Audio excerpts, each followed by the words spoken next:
Hello दोस्तों, स्वागत है आप सबका हमारे YouTube channel my science notebook पर। आज के इस वीडियो में हमारा टॉपिक रहेगा सूक्ष्मजीव। इस टॉपिक से रिलेटेड 30 महत्वपूर्ण प्रश्न आज के इस वीडियो में हम देखेंगे, जो एग्जाम की दृष्टि से आपके लिए बहुत हेल्पफुल साबित होने वाले हैं। तो आइए आज का वीडियो शुरू करते हैं।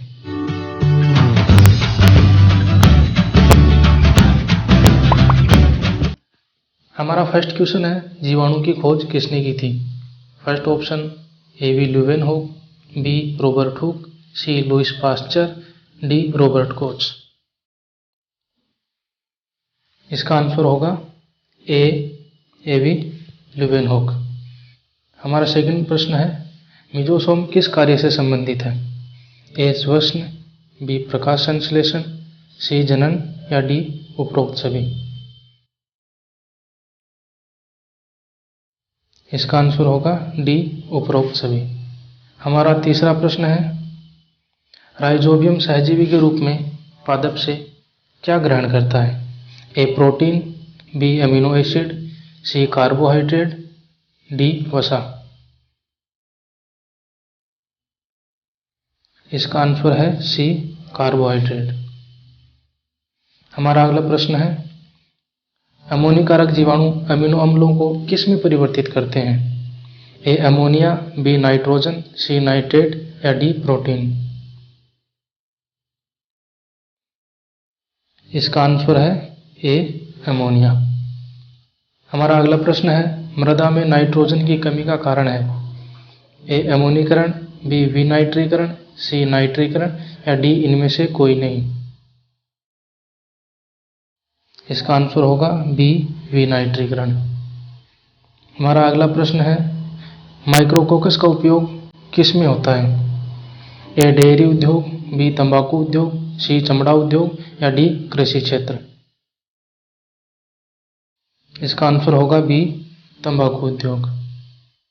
हमारा अगला प्रश्न है, भोजन में आविष उत्पन्न करता है? A. Clostridium, B. Vibrio cholerae, C. Shigella या D. साल्मोनेला। इसका आंसर होगा A. क्लोस्ट्रीडियम। हमारा अगला प्रश्न है, टीएमवी का संचरण होता है स्पर्श द्वारा, कीटों द्वारा, यांत्रिक औजारों द्वारा या D. उपरोक्त सभी। इसका आंसर होगा D. उपरोक्त सभी। हमारा अगला प्रश्न है, खाद्य पदार्थ के रूप में प्रयुक्त होने वाली कवक है? A. छत्रक, B. गुच्छी, C. लाइकोपर्डोन या D. उपरोक्त सभी। इसका आंसर होगा D. उपरोक्त सभी। हमारा अगला प्रश्न है, डबल रोटी बनाने में प्रयुक्त कवक है? A. Saccharomyces, B. Penicillium, C. गुच्छी या D. एस्परजिलस। इसका आंसर होगा A. सेक्रोमाइसिस। हमारा अगला प्रश्न है, पादप हार्मोन जिब्रेलिन किस कवक से प्राप्त होता है? A. Fusarium moniliforme, B. Aspergillus, C. Fusarium oxysporum या D. क्लेविसेप्स। इसका आंसर होगा फ्यूजेरियम मोनेलिफिर्मी। हमारा अगला प्रश्न है, चीज को खराब करने वाला प्रमुख कवक है? A. Idiom, B. जियोट्राइकम, C. Mucor या D. राइजोपस। इसका आंसर होगा B. जियोट्राइकम। हमारा अगला प्रश्न है, शैवाल प्रायः होते हैं? A. स्वपोषी, B. परजीवी, C. मृतोपजीवी या D. कोई नहीं। इसका आंसर होगा A. स्वपोषी। हमारा अगला प्रश्न है, शैवालों का अध्ययन कहलाता है? A. Phycology, B. Mycology, C. सेवालॉजी या D. वायरोलॉजी। इसका आंसर होगा A. फाइकोलॉजी। हमारा अगला प्रश्न है, सभी शैवालों में उपस्थित होता है? A. Chlorophyll A, B. Chlorophyll B, C. Chlorophyll C या D. Chlorophyll D। इसका आंसर होगा A. Chlorophyll A।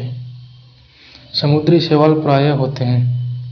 A. हरे शैवाल, B. भूरे शैवाल, C. नील हरित शैवाल या D. कोई नहीं। इसका आंसर होगा B. भूरे शैवाल। हमारा अगला प्रश्न है, वर्ण की लवक में अनुपस्थित होता है? A. Chlorophyll A, B. Chlorophyll B, C. उपरोक्त दोनों या D. कोई नहीं। इसका आंसर होगा B. Chlorophyll B। हमारा अगला प्रश्न है, सर्वप्रथम शैवाल शब्द किसने दिया था? ए. फ्रिश, बी. स्मिथ, सी. लिनियस या डी. आइकलर ने? इसका आंसर होगा सी. लिनियस। हमारा अगला प्रश्न है, सूक्ष्म जीव किस क्षेत्र में लाभदायक है? ए. खाद्य निर्माण सामग्री में, बी. औषधि निर्माण, सी. नाइट्रोजन स्थिरीकरण में या डी. उपरोक्त सभी? इसका आंसर होगा डी. उपरोक्त सभी। हमारा अगला प्रश्न है, सूक्ष्म जीव का प्रकार है? ए. विषाणु, बी. जीवाणु, सी. कवक या डी. उपरोक्त सभी? इसका आंसर होगा डी. उपरोक्त सभी। हमारा अगला प्रश्न है, खाद्य परिरक्षण का तरीका है? ए. शीतलन, बी. निर्जमीकरण, सी. पाश्चुरीकरण या डी. उपरोक्त सभी? इसका आंसर होगा डी. उपरोक्त सभी। हमारा अगला प्रश्न है, किस सूक्ष्म जीव में सजीव व निर्जीव दोनों के गुण हैं? ए. जीवाणु, बी. कवक, सी. विषाणु या डी. प्रोटोजोआ? इसका आंसर होगा सी. विषाणु। हमारा अगला प्रश्न है, प्रतिजैविक औषधि है? A. Penicillin, B. Insulin, C. Aldrin या डी. ऑक्सिन? इसका आंसर होगा ए. पेनिसिलिन। हमारा अगला प्रश्न है, सबसे छोटा जीवाणु है? A. Spirilla, B. Cocci, C. Vibrio या डी. बेसिली? इसका आंसर होगा बी. कोकोई। हमारा अगला प्रश्न है, डेयरी के दूध व पादप उत्पादों का किण्वन करने वाले जीवाणु हैं? A. Rhizobium, B. Lactobacillus, C. हेबेसिलस या डी. एसिडोबैक्टर? इसका आंसर होगा बी. लैक्टोबैसिलस। हमारा अगला प्रश्न है, कौन सा रोग जीवाणु द्वारा होता है? ए. चेचक, बी. मीजल्स, सी. रेबीज या डी. तपेदिक? इसका आंसर है डी. तपेदिक। हमारा अगला प्रश्न है, नाइट्रिकारी जीवाणु परिवर्तित करते हैं? ए. अमोनिया को नाइट्रेट में, बी. नाइट्रेट को नाइट्रोजन में, सी. नाइट्रोजन को नाइट्रेट में या डी. कार्बन डाइऑक्साइड को कार्बोहाइड्रेट में? इसका आंसर होगा सी. नाइट्रोजन को नाइट्रेट में। हमारा अगला प्रश्न है, नाइट्रिकारी जीवाणु होते हैं? ए. परजीवी, बी. मृतोपजीवी, सी. रसायन संश्लेषी या डी. स्वयंपोषी? इसका आंसर होगा सी. रसायन संश्लेषी। हमारा अगला प्रश्न है, जीवाणु जनित रोग है? ए. Rabies, B. चेचक, सी. क्षय रोग या डी. खसरा? इसका आंसर होगा सी. क्षय रोग।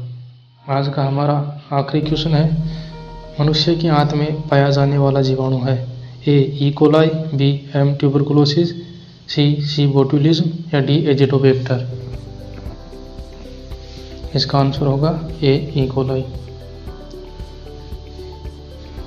तो दोस्तों, आज का हमारा ये वीडियो आपको पसंद आया हो तो वीडियो को लाइक करें, अपने दोस्तों के साथ शेयर करें। आपका कोई भी सवाल हो तो कमेंट बॉक्स में हमें बताएं और इसी प्रकार के साइंस रिलेटेड एजुकेशनल वीडियोस देखते रहने के लिए हमारे चैनल को सब्सक्राइब करें। धन्यवाद।